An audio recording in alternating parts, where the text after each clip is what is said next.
안녕하세요. 오지아나 존스입니다. 저번 커뮤니티에서 말씀드렸던 것처럼 현재 저는 베트남에 와 있습니다. 3년 만에 아는 동생을 만나러 온다고 지금은 동생이 머물고 있는 하노이에서 조금 떨어진 강린이라는 도시에 있고요. 오지가 아니라 이렇게 도시에서 그리고 방 안에서 이렇게 영상을 찍는 이유는 현재 제가 부상을 당했기 때문입니다.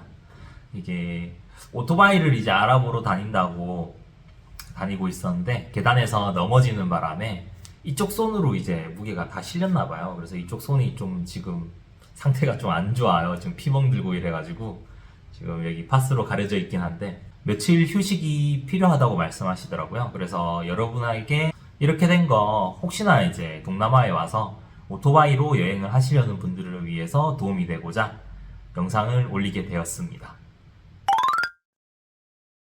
먼저 이제 동남아 오토바이 여행을 하시게 되면 크게 딱 두 가지로 볼 수 있을 것 같아요. 첫 번째는 렌트하는 거, 두 번째는 이제 직접 오토바이를 구매하는 방법이 있습니다. 어떨 때 렌트하는 게 좋고 어떨 때 구매하는 게 좋냐 이렇게 생각을 하실 텐데요. 이거는 여행 기간에 따라서 이렇게 선택을 하시면 될 것 같아요.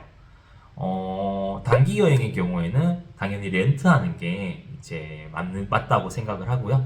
장기적으로 여행하실 거면 이제 구매를 하시는 게 맞다고 생각을 합니다. 여행이 한 국가에서만 할 건지 아니면 동남아 다른 국가로도 넘어갈 건지 이것도 이제 고려를 하셔서 렌트랑 구매를 선택을 하시면 될 것 같아요.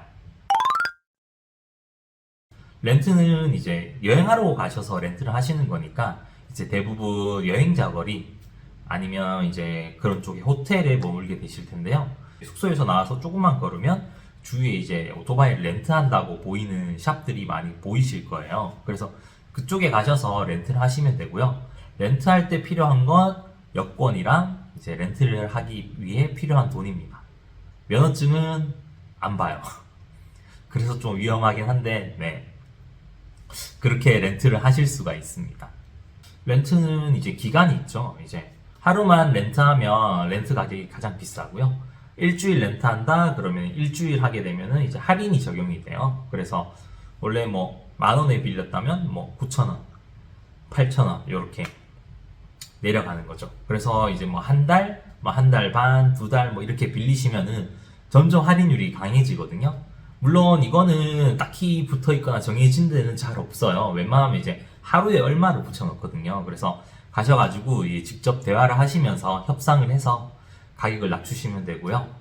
발품을 팔아서 가격이 가장 싸고 오토바이 상태가 좋은 렌트샵에 가셔서 오토바이 렌트하는 게 가장 좋은 방법입니다. 신제품을 구매하는 방법은 정말 어려워요. 왜냐하면 이제 동남아 해외다 보니까 이제 우리나라면 당연히 내가 가서 구매하는 게 쉬운데 이제 외국에서는 현지인의 도움을 받아서 오토바이를 구매하셔야 돼요. 이제 명의적인 부분이란 이런 게 있기 때문에 그래서 신제품을 구매하는 거는 추천드리지가 않고요. 네, 대부분 여행자들은 다 중고 오토바이를 구매하고 있습니다. 가격도 싸고 명의에 대한 것도 필요가 없다 보니까 그렇게 대부분 많이 하세요. 첫 번째로 여행자 거리가 있습니다. 이제 블로그라든지 유튜브에서 보시면 대부분 여행자들이 여행자 거리에서 오토바이를 많이 구매를 하시죠. 아까 렌트샵을 말씀드렸던 것처럼 렌트샵에서 중고 오토바이를 판매하는 경우도 많이 있어요. 그래서 가서 물어보시고 이제 오토바이를 직접 보신 다음에 구매를 하시면 될 것 같습니다. 이제 여행자 거리다 보니까 이제 접근성이 좋죠. 숙소에 나가서 조금만 움직여도 이제 샵들이 보이니까 직접 보실 수 있는 그런 접근성이 좋습니다. 여행자를 위한 곳이다 보니까 여행할 때 이제 제 큰 배낭이라든지 뭐 캐리어 아니면 짐들이 많이 있잖아요. 그래서 일반 오토바이에는 없는데 이제 오토바이 뒷좌석에 연장해가지고 이렇게 길게 짐칸이 있어요. 그래서 그 오토바이 뒤에 짐칸을 이렇게 하는 경우가 많습니다. 근데 이거는 뭐 없는 경우에 따로 돈을 줘야 되잖아요. 그런데 여행자 거리에선 대부분 이게 포함이 되어 있고 그리고 휴대폰 거치대라든지 이런 게 기본적으로 있는 경우가 많아서 여행자 거리에서 구매하면 이런 돈을 아낄 수 있는 장점이 있는 거죠. 전체적으로 비교해 보았을 때 오토바이 거리의 오토바이 가격이 싼 편은 아니에요. 그렇다고 엄청 비싸다라고 말할 수는 없는데 오토바이 상태 대비 이제 가격은 조금 나가는 편입니다. 그리고 이제 여행자들이 오토바이를 계속 타던 거다 보니까 오토바이 상태가 좋다고는 말을 못할 것 같아요. 이제 쉽게 생각해서 이제 베트남을 일주했다 그러면 최소한 3, 4천 킬로를 탔을 텐데, 그런 오토바이가 이제 다시 와서 중고상이 수리를 한다 해도 완벽하게 수리하진 않아요. 이제 대충 굴러가게.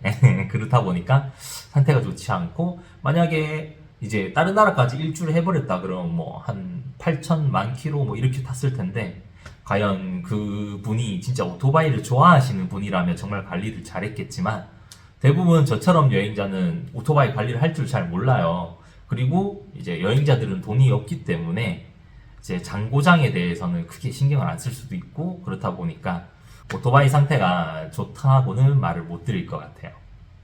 다음으로는 이제 중고 오토바이를 전문적으로 판매하는 매장들이 이렇게 모여 있는 거리가 있어요. 그래서 그쪽에 가시면은 이제 오토바이를 또 구매하실 수가 있습니다.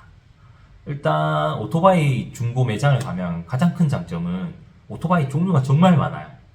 정말 많고, 그리고 내가 원하는 모델이 있다면 그 모델을 여러 대 볼 수 있다는 거죠. 여행자 거리는 이제 뭐 한두 대 정도의 한계가 있다면, 여기서는 뭐 10대 넘게도 이렇게 있다 보니까 각각 이제 오토바이 상태를 체크해서 가장 좋은 오토바이를 가질 수 있는 거죠. 그런 장점이 있습니다. 중고 오토바이 매장이다 보니까 가격이 싸요. 그래서 가격적인 측면도 괜찮습니다. 물론 이제 좀 외국인이다 보니까 높게 부르실 수도 있는데, 아시다시피 협상 잘 하시면 가격은 점점 다운은 되더라고요. 이거는 전체적인 것 같아요. 내가 오토바이를 잘 모르면 복불복이죠. 제가 오토바이를 잘 모르면 좋은 오토바이를 이제 살 수도 있고 못 살 수도 있고, 못 살 확률이 좀 더 높겠죠. 그런 게 있다 보니까 이게 오토바이를 아시는 분이랑 가면 좋은데, 모르고 그냥 혼자 간다면 그냥 이거 외관이 깨끗한데 그러면 속으시는 겁니다. 솔직히 외관 이런 거보다 이제 엔진 상태라든지 모든 작동이 잘 되고 있는지를 보시는 게 중요하거든요. 그래서 이제 모를수록 이제 아무래도 좀 복불복 경향이 강해요. 그래서 유튜브 보니까 한 분이 오토바이 사서 가는데 뭐 타이어 펑크 나고 뭐 엔진 멈추고 이런 경우도 있더라고요. 그래서 그거는 좀 복불복인 것 같습니다.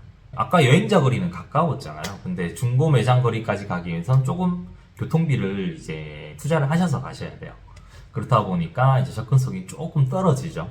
그래서 뭐 요것도 단점이라면 단점일 수 있을 것 같습니다. 세 번째로는 각 나라에 중고 앱이 있어요. 우리나라 중고나라처럼 그런 앱이 있는데, 그거를 통해서 이제 중고 오토바이를 보실 수가 있어요. 이거의 장점은 이제 그냥 침대에 누워서 휴대폰 보면서 이제 이런 오토바이가 있구나 이렇게 빠르게 확인이 가능하죠. 그렇다 보니까 접근성은 이게 최고로 좋긴 합니다. 현재 베트남에서 제가 봤는데, 이게 대부분 거의 한 95% 업체가 장악을 했어요. 그러니까 일반 사람이 파는 매물은 거의 없고, 다 이제 중고 매장 업체들이 이제 다 판매를 하고 있더라고요. 그래서 중고 매장이 장악하다 보니까 허위 매물들이 좀 많이 있습니다. 제가 이제 테스트한다고 두 곳을 방문해 봤는데, 싼 가격에 좋은 제품을 올렸는데 막상 가면 나 이거 보러 왔어 그러면 다른 제품을 소개해주고, 이거잖아, 이거 좋은 거잖아. 그러니까 막상 가면 그거는 엄청 비싼 거죠. 막상 가게 되면 그렇게 이제 허위 매물로 사람 끌어들이고 이제 사기친 그런 형태가 많더라고요. 뭐 요즘 또 있나 모르겠는데, 뭐 우리나라 이제 중고차 판매하는 사기치는 것처럼 그런 식이 대부분입니다. 그래서 중고 앱은 좀 추천드리긴 어려운데, 대충 이제 가격이나 시세를 이게 믿어도 되나 싶긴 한데 그냥 한번 훑어본다는 면에서는 괜찮은 것 같아요. 중고 오토바이 매장 거리가 아니라 이제 각각 여러 군데 떨어져 있어요. 그래서 이제 교통비가 일로 갔다가 절로 갔다가 하다 보면 교통비가 엄청 깨집니다. 저도 그렇게 해서 깨진 게 한 2만 원 정도 깨진 것 같아요. 뒤에 오토바이 타고 다녔는데, 그래서 좀 힘들더라고요. 그래서 이 앱은, 중고나라 앱은 솔직히 좀 추천드리긴 어려운 것 같아요. 마지막으로 이제 페이스북이 있습니다. 페이스북에 그룹이 있는데, 이제 대표적으로 이제 여행자 그룹이 있고요. 그 다음에 그 지역에 중고 그룹이 있어요. 바이 앤 셀 하면서 판매하는 이제 그룹이 있는데, 그 두 곳을 보시는 걸 추천드립니다. 여행자 그룹에서는 여행자들이 이제 오토바이 여행을 마치고 이제 판매하는 사람들이 정말 많고요. 그 다음에 중고 그룹에서는 이제 업체도 있는데 개인적으로도 판매하시는 분들이 있어요. 이거는 이제 그 사람 프로필을 누르면 업체 같은 경우는 오토바이 여러 대 팔고 있을 거고 이제 개인인 같은 경우에 딱 한 대 팔고 있을 거예요. 업체일 수도 있을 수 있지만 개인이지 않을까 그냥 그렇게 생각은 합니다. 그리고 이제 페이스북으로 이제 대화로 채팅으로 하다 보니까 이제 현지어라든지 아니면 영어를 이용해서 채팅을 하셔야 돼요. 요런 거는 이제 좀 이게 단점이라 해야 되나? 네, 맨날 구매하기 위해서 현지어를 써야 되는 것처럼 영어나 대신 번역기를 쓴다는 거니까 이건 장점일 수도 있겠네요. 네. 허위 매물이 좀 있는 편이에요. 이게 허위 매물이라 해야 되나? 뭐 이제 말하기로는 여행자들이 이제 나 1000km마다 뭐 500km마다 엔진을 매번 갈았고 뭐 했고 그리고 뭐 완벽하다 뭐 잘 굴러간다 그런데 막상 가보면 상태가 정말 안 좋습니다. 네, 생각보다 상태가 정말 안 좋습니다. 세차한 다음에 이제 막 반짝반짝 할 때 찍어 놓고 막상 가면 좀 흙 좀 묻어 있고 라이트 덜렁덜렁거리고 뭐 그런 경우는 또 있죠. 물론 좋은 경우도 있지만 아닌 경우도 있다는 거. 첫 번째로 베트남인데요. 오토바이가 정말 많습니다. 라오스랑 캄보디아는 인구가 이제 뭐 1000만 명, 2000만 명 이러다 보니까 오토바이 대수가 이제 땅 인구 대비 적은 편인데 베트남은 1억이 넘어가잖아요. 그래서 매물이 정말 많습니다. 그래서 당연히 가격도 쌉니다. 솔직히 라오스랑 캄보디아를 먼저 갔기 때문에 저 같은 경우에 베트남 가격을 듣고 우와 싸다. 괜찮다 이 생각이 들더라고요. 가격이 쌉니다. 그리고 베트남에서 중고 오토바이를 구매하실 경우에는 이제 캄보디아와 라오스를 넘어가실 수 있어요. 태국은 안 됩니다.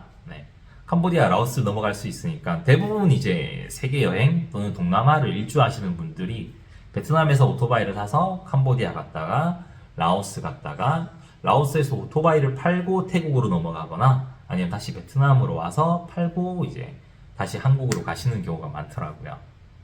아까 말씀드렸다시피 온라인 앱이랑 페이스북은 업체가 장악을 했습니다. 그러니까 이제 그쪽에선 대부분 안 사시는 게 여행자 그룹은 괜찮아요. 근데 이제 그 지역에 판매하는 거나 이런 거는 다 장악을 했습니다. 오토바이를 구매하신다면 베트남에서 첫 번째로 추천드리고 싶은 건 이제 중고 오토바이 거리에 가셔가지고 이제 구매하시는 거를 가장 먼저 첫 번째로 추천을 드리고요. 두 번째로는 이제 페이스북 여행자 그룹에서 구매하시는 걸 추천드릴게요. 마지막으로 이제 업체 이제 여행자 거리 쪽에서 사는 게 어떨까 그렇게 생각이 듭니다. 바쁘고 시간이 없다면 당연히 많은 오토바이를 빠르게 볼 수 있는 중고거리가 저는 제일 나은 것 같아요. 라오스에서 저는 렌트를 해봤고요. 라오스 오토바이는 라오스만 여행이 가능하세요. 가격이 베트남에 비해서 비싼 편입니다. 아까 말씀드렸다시피 오토바이가 좀 적다 보니까 중요한 게 번호판이에요. 라오스에서 개인이 오토바이를 구매하면 노란색 번호판이 나오고요. 회사 명의로 오토바이, 법인이라고 하죠. 법인 명의로 오토바이를 구입하면 하얀색 번호판이 나와요. 근데 라오스 법상 노란색 번호판은 줄을 넘어갈 수가 없어요. 그러니까 뭐 우리나라로 지금 도개념이거든요. 경상북도에서 이제 뭐 경상남도, 뭐 전라도로 이렇게 못 넘어가는 거죠. 법적으로 원래 못 넘어가게 돼 있어요. 그래서 만약에 중고 오토바이를 구매하신다면 노란색 번호판밖에 안 되거든요. 그래서 이 점을 생각해 주셔야 됩니다. 만약에 이제 저 같은 경우는 이제 렌트를 했는데 제일 처음에 이 사실을 모르고 갔다가 이제 렌트샵 여러 군데를 방문했는데 전부 다 개인이 하는 렌트샵들이 많더라고요. 그래서 나 라오스 일주 할 거다 그러니까 다 안 된다 그러는 거예요. 그러다가 이제 법인으로 하는 이제 렌트샵에 갔는데 거기서는 이제 우리 된다 다른 데 안 된다 그러지 우리는 가능해 그러면서 당당하게 너는 그냥 넘어갈 수 있다고 얘기를 하더라고요. 그래서 그때 이제 저도 정보를 알게 된 거죠. 라오스에서 하얀색 번호판이 주 단위로 넘어갈 수 있구나. 그래서 원래는 중고 오토바이를 구매를 하려고 했는데 그냥 렌트를 했습니다. 그래서 라오스에서 만약 이제 오토바이 여행을 하신다면 저는 일단은 좀 렌트를 추천드리고 싶어요. 렌트를 추천드리고 싶고 하얀색 번호판이니까 다 넘어갈 수 있죠. 예. 렌트를 추천드리고 싶고요. 그리고 만약에 구매를 하고 싶다 그러시면은 이제 페이스북 여행자 그룹에 들어가셔가지고 이제 베트남 번호판 오토바이를 판매하는 여행자들이 많아요. 그래서 그쪽에서 구매하시는 게 좋을 것 같아요. 그냥 일반적으로 구매하시면 말씀드렸다시피 노란색 번호판이 나오기 때문에 주 단위를 넘어가기가 솔직히 좀 힘든 편입니다. 경찰한테 잡히면 벌금 내셔야 돼요. 다음은 캄보디아입니다. 캄보디아도 오토바이가 좀 비싼 편이에요. 예. 저는 여기서 구매만 해봤는데 비싼 편입니다. 역시나 캄보디아만 여행이 가능하고요. 중고 오토바이를 사서 이제 제 명의로 변경을 해야 국경을 넘을 수 있거든요. 근데 이 명의를 변경하는 데 있어서 한 달, 뭐 길게 2달까지도 소요될 수 있기 때문에 이제 솔직히 여행자 입장에서는 추천드리기 어려운 방법이죠. 그리고 캄보디아에서는 이제 중고 앱 그리고 페이스북이 괜찮습니다. 이게 개인이 파는 물품이 의외로 좀 있어요. 물론 이제 업체가 하는 것도 있는데 개인들도 좀 많이 보여요. 그래서 그런 데서 구매하시면 괜찮습니다. 그래서 딴 나라는 추천을 제가 별로 안 드리고 싶은데 캄보디아는 괜찮더라고요. 저도 캄보디아에서 이제 앱을 통해서 구매를 했는데 가격 대비 상태가 참 괜찮았어요. 그래서 추천드리고 싶어요. 중고 오토바이를 구매할 수 있는 방법이랑 그리고 각 나라별로 이제 특징을 설명을 드렸는데요. 일단 제가 경험한 것만 설명을 드린 거고요. 물론 다른 방법이 존재할 수도 있습니다. 태국은 렌트 말고는 제가 직접적으로 경험해 본 게 없다 보니까 이게 사실이 아닐 수도 있고 카더라 이런 거기 때문에 제가 정보를 안 드린 거고요. 설명하면서도 이제 아마 느끼셨을 텐데 뭐든 발품을 많이 팔아서 많이 보고 많이 이제 시승해 볼수록 어떤 오토바이를 사야겠다. 아, 이게 진짜 괜찮은 거구나. 이런 감이 좀 오실 거예요. 그래서 오토바이는 많이 알아보고 사는 게 좋다. 그렇게 결론이 되네요. 오토바이를 잘 하시는 분이랑 사러 가시면 진짜 괜찮아요. 저 같은 경우는 제가 일단 오토바이를 잘 모르거든요. 지금도 잘 몰라요. 저 그냥 이제 좀 타다 보니까 어디가 고장이다, 어디가 고장이겠다라는 생각을 하는데 실질적으로 수리도 못하고 이게 엔진이 좋은 건지 안 좋은 건지도 모르고 근데 이제 그래도 엔진이 괜찮다라는 저만의 생각이 있으니까 그렇게 오토바이를 사고 있거든요. 솔직히 딴 거보다 엔진을 제일 중요하게 봐서 그래서 오토바이 아는 사람이랑 가서 사시면 진짜 좋은 매물을 고를 수 있는 방법이죠. 그리고 오토바이 사기 전에 항상 시승을 해보시고 좀 타보겠다고 여권 주고 일단 좀 타보겠다고 이렇게 타시고 이제 체크를 해보세요. 이제 엔진 상태 일단 보셔야 되고요. 그 다음에 깜빡이 다 동작을 하는지 라이트 다 들어오는지 그 다음에 생명줄인 앞뒤 브레이크가 제대로 동작을 하는지 그런 것들 진짜 중요합니다. 확인을 하시고 그리고 엔진을 이렇게 시동을 걸고 이제 스로틀을 당겨서 엔진을 이렇게 웽웽웽 해보시면은 이제 마우라 쪽 상태도 보셔야 돼요. 마우라로 이제 연기가 좀 나온다 그러면은 이제 엔진 오일이 타는 거거든요. 그래서 그런 제품은 좀 피하시는 게 좋죠. 그래서 항상 사기 전에 점검하고 시승을 꼭 해보셔야 돼요. 내가 동남아에서 첫 오토바이 여행이다 라고 말씀을 하신다면 저는 태국을 제일 먼저 추천드리고 싶어요. 도로 체계, 신호 체계, 그 다음에 포장 상태 최고입니다. 동남아 나라 중에 태국이 제일 좋은 것 같아요. 그래서 내가 초보고 이제 여행을 해보겠다 마음을 먹으셨다면 저는 태국을 먼저 추천드립니다. 산으로 올라가는 데 있어서 산 정상까지도 포장이 돼 있어요. 그래서 올라가시기 정말 편하세요. 산 정상쯤 가서 주차장에 주차하시고 한 짧게는 100m, 길게는 500m 올라가시면 정상이거든요. 오프로드나 이런 게 적어서 내가 찾아가지 않는 이상 오프로드 정말 없어요. 그래서 저는 태국을 먼저 추천드리고 싶습니다. 베트남이 두 번째로 추천드리고 싶어요. 역시나 이제 제일 중요한 게 도로 상태이기 때문에 다낭에서 뽕양캐판까지 오토바이를 타고 가봤는데 도로가 괜찮더라고요. 그래서 다음으로 추천드리고 싶은 거는 이제 베트남. 라오스랑 캄보디아 똑같습니다. 이제 메인 도로는 포장돼 있고 그 다음에 나머지 도로는 이제 거의 오프로드예요. 그리고 메인 도로도 정말 중요한 메인 도로조차도 공사 이제 공사하거나 이제 중간중간에 이제 홀 같은 게 이게 패여 있는 부분도 많기 때문에 초보 운전자분들이 다니시기엔 좀 위험한 그런 부분들이 존재하기 때문에 저는 추천을 드리긴 좀 어려울 것 같아요. 동남아에 오토바이 여행을 하시면서 사고들이 좀 있더라고요. 저는 천천히 다니기 때문에 이제 뭔 사고 나도 저 혼자 사고가 나요.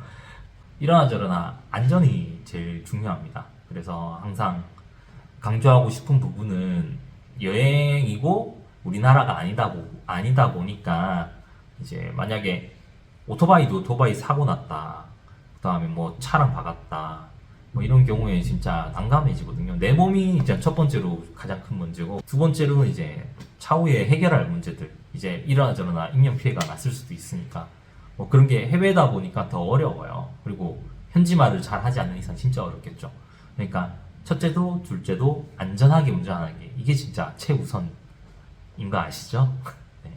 오토바이 여행하다 보면 슬립은 제가 봤을 때 어쩔 수 없는 부분인 것 같아요. 이게 도로 상태에 따라서 이렇게 슬립 날 수 있어서 대부분 여행자분들이 그냥 렌트샵에서 주는 이런 허접한 헬멧, 그다음에 반모 뭐 이런 걸 끼고 다니시는데 저는 이제 풀페이스를 웬만큼 추천드리고 싶어요.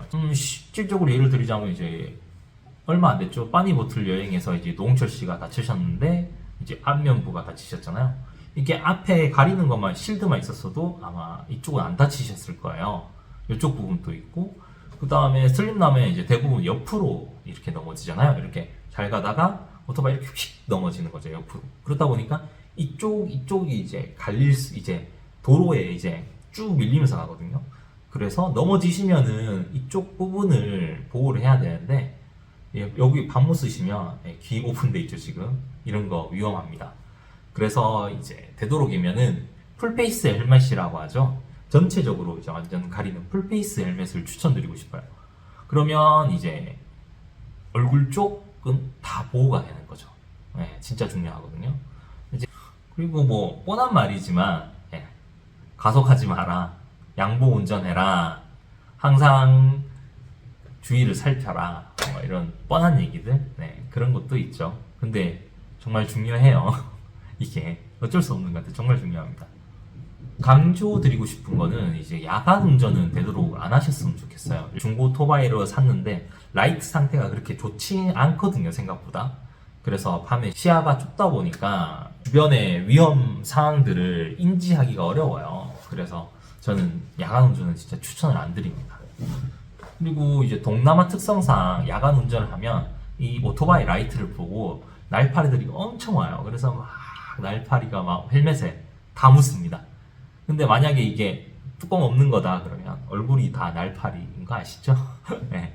시골 쪽을 이제 야간 주행을 하면 뭐 경운기도 있고 오토바이도 있는데 이제 잘 수리를 안 하세요, 오토바이 같은 경우는. 그래서 라이트 없이 이제 휴대폰 후레쉬라든지 아니면 일반 후레쉬를 이렇게 막 비추면서 다니시거든요.